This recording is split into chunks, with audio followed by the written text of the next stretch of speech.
अहमदनगर जिल्ह्यातील तहान भागवणाऱ्या मुळा धरणाने आता तळ गाठला आहे। धरणात आज अखेर 6 टीएमसी पाणीसाठा शिल्लक असून पिण्यासाठी डाव्या व उजव्या कालव्यातून आवर्तन सुरू असून धरणाचा ताबा आता जिल्हाधिकारी यांच्याकडे गेला आहे।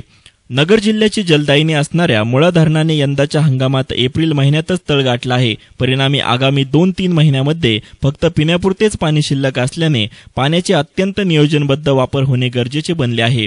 मुळा धरण लाभार्थी असलेल्या अनेक गावांमध्ये पाण्याची टंचाई निर्माण होऊ लागली आहे। धरण लाभार्थी गावांमध्ये शेती पिकांना पाण्याची अडचण निर्माण होत असताना पिण्याच्या पाण्याचीही मोठी अडचण होऊ लागली आहे। मागच्या वर्षी याच तारखेला 12 टीएमसी पाणी साठा शिल्लक होता।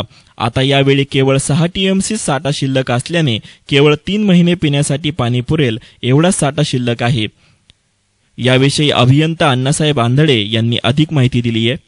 मुळा धरणामधून पिण्याच्या पाणी पुरवठा करण्यासाठी माननीय जिल्हाधिकारी अहमदनगर यांच्या आदेशानुसार 1434 एमसीएफटी पाणी पिण्यासाठी सोडण्याचे नियोजन आहे।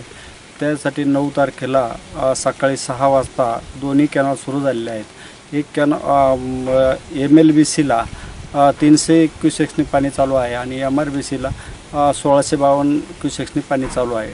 सध्या 7 दिवस पाणी पुरवठा आपण केलेला आहे आणि लाभ क्षेत्रातील साधारण 250 तलावाला पाणी देण्याचं काम प्रगतीपथावर आहे।